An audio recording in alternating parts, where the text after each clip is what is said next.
کہ مسجد کے اندر قبر موجود ہے تو بہت پریشان ہوتا. اہل حدیث کی مسجد ہے اور مسجد کے اندر قبر ہے. انتقال ہو گیا کسی کا، مر گیا انسان، مرنے والا زمین چھوڑ کے گیا، جائیداد چھوڑ کے گیا، پیسہ چھوڑ کے گیا. اب سوال پیدا ہوا کہ اس کے پیسے کا کیا کیا جائے، اس کی پراپرٹی کا کیا کیا جائے، اس کی زمین کا کیا کیا جائے، اس کی جائیداد کا کیا کیا جائے.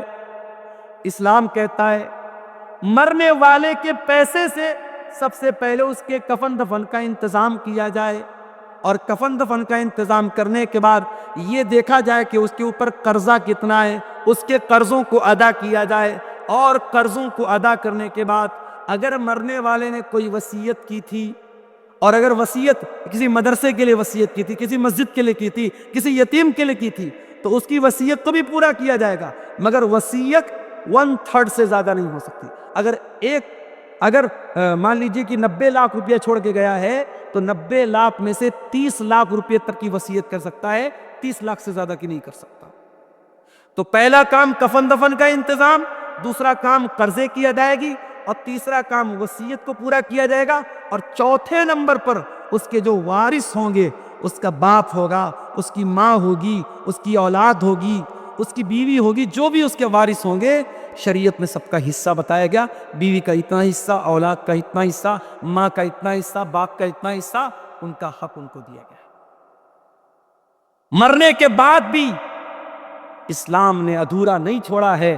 آپ کی زمین کا کیا ہوگا، آپ کے پیسے کا کیا ہوگا، اس کا بھی شریعت میں قانون رکھا گیا ہے. مرنے والے کے لیے جنازے کی نماز کا پراودھان رکھا گیا. اور کبھی آپ نے غور کیا، جب ہم جنازے کی نماز پڑھتے ہیں، سامنے جنازہ ہوتا ہے، تو جنازے کی نماز میں ہم رکوع نہیں کرتے، سجدہ نہیں کرتے. ایسا کیوں؟ ہر نماز میں رکوع ہے، ہر نماز میں سجدہ ہے، مگر جنازے کی نماز میں نہ رکوع ہے نہ سجدہ. ایسا کیوں ہے میرے بھائی؟ اس لیے کہ سامنے جنازہ رکھا ہے، اور اسلام کے اندر اتنا بھی پسند نہیں کیا گیا کہ سامنے اگر جنازہ بھی رکھا ہے تو اس کے آگے سجدہ کیا جائے یا اس کے آگے رکوع کیا جائے.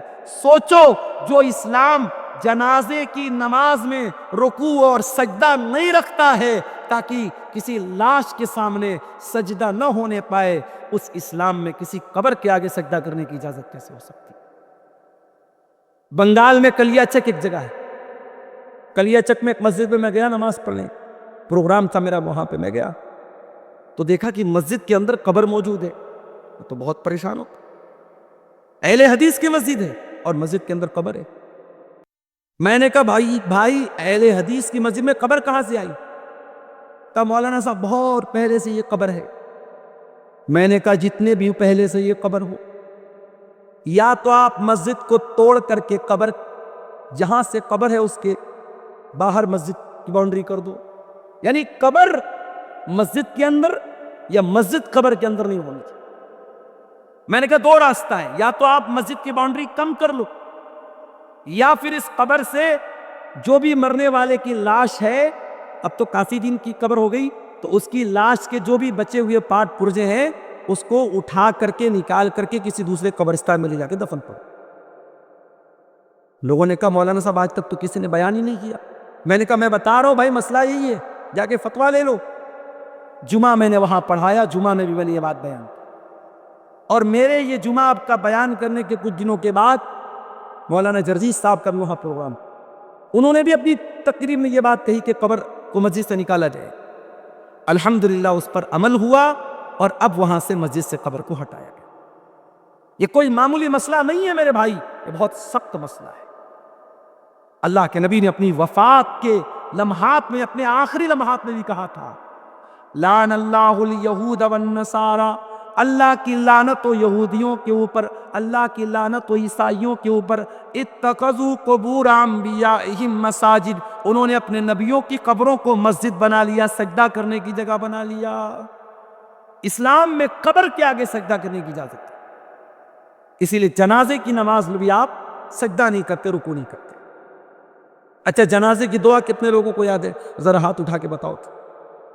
کتنے لوگوں کو یاد ہے؟ ایمانداری سے بتانا، جھوٹ موٹ ہاتھ مت اٹھانا. دیکھیے اتنا بڑا مجمع ہے اور کافی لوگ ایسے ہیں جو ہاتھ نہیں اٹھا پا رہے. یہ افسوس کی بات ہے. آپ اپنے دنیا کے کاموں میں بہت ماہر ہیں، اپنی راجنیتی کے معاملے میں بہت ماہر ہیں، اپنی کھیتی باڑی کے بارے میں بہت جانکار ہیں، لیکن آپ کو جنازے کی نماز کی دعا تک نہیں آتی. یہ افسوس کی بات نہیں. جنازے کی نماز میں اللہ اکبر کا امام صاحب نے پہلی تکبیر کے بعد سورہ فاتحہ پڑھے گا. بسم اللہ الرحمن الرحیم الحمدللہ رب العالمین الرحمن الرحیم مالک یوم الدین ایاک نعبد و ایاک نستعین اہدنا الصراط المستقیم صراط الذین انعمت علیہم غیر المغضوب علیہم ولا الضالین آمین. سورہ فاتحہ. اس کے بعد کوئی سورت ملا لے. بسم اللہ الرحمن الرحیم قل هو اللہ احد اللہ الصمد لم یلد ولم یولد ولم یکن له کفوا احد. اس کے بعد امام کہے گا اللہ اکبر. اس میں رفع یدین کر بھی سکتے نہیں بھی کر سکتے، دونوں طریقہ جائز. اگر آپ چاروں مرتبہ رفع یدین کریں تو بھی چلے گا، اور صرف ایک مرتبہ رفع یدین کر کے ہاتھ باندھے رہے تو بھی چلے گا. ایک بار اللہ اکبر کا سورہ فاتحہ پڑھا، کوئی سورت پڑھی. اب دوسری مرتبہ امام نے اللہ اکبر کا، اب کیا پڑھیں گے آپ؟ اللہم صلی علی محمد وعلی آل محمد کما صلیت علی ابراہیم وعلی آل ابراہیم انک حمید مجید. اللہم بارک علی محمد وعلی آل محمد کما بارکت علی ابراہیم وعلی آل ابراہیم انک حمید مجید. درود شریف پڑھا.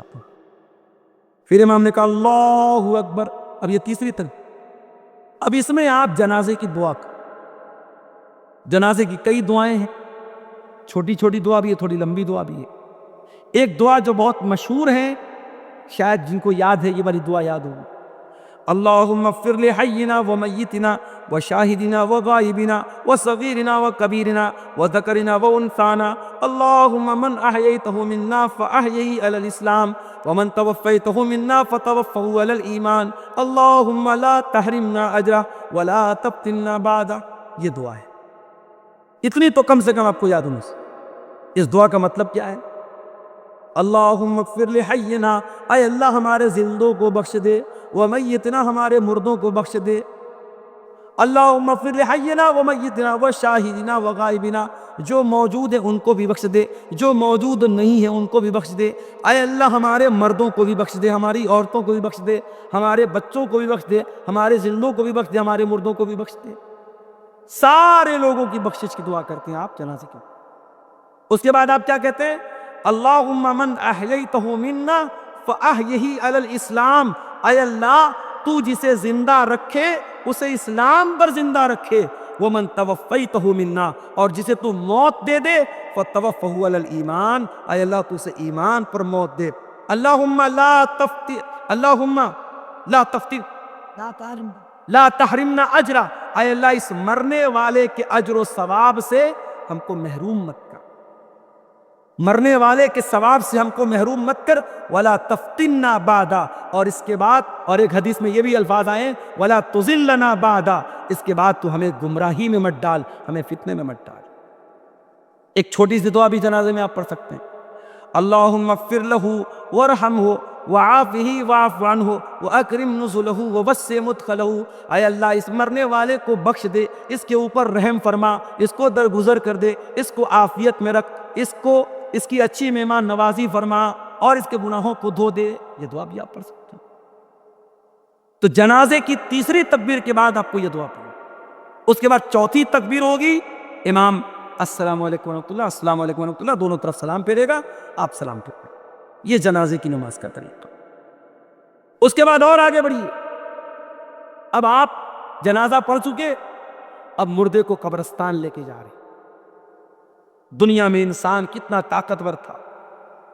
دنیا میں اس کی فارچونر گاڑی جب گزرتی تھی روڈ پر تو لوگ تاکنے لگتے، نیتا جی کی گاڑی آ گئی، ودھایک جی کی گاڑی آ گئی، منتری جی کی گاڑی آ گئی، فلانے صاحب کی گاڑی آ گئی.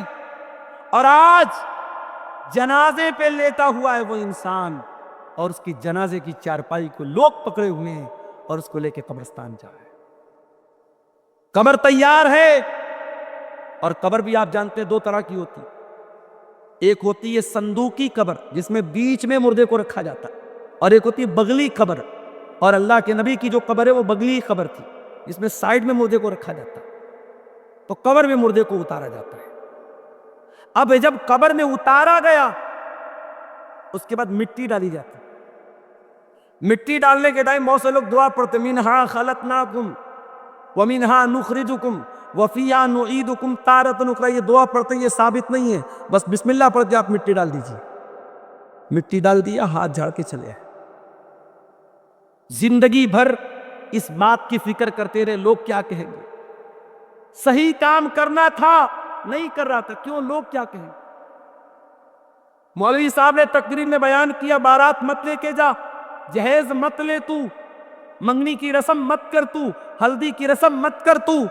آپ کی شیرسا بادی برادری میں کٹیہار میں مجھے لوگوں نے بتایا باقاعدہ بینڈ باجا تک کی شادی ہو گئی۔ کہاں ہے آپ؟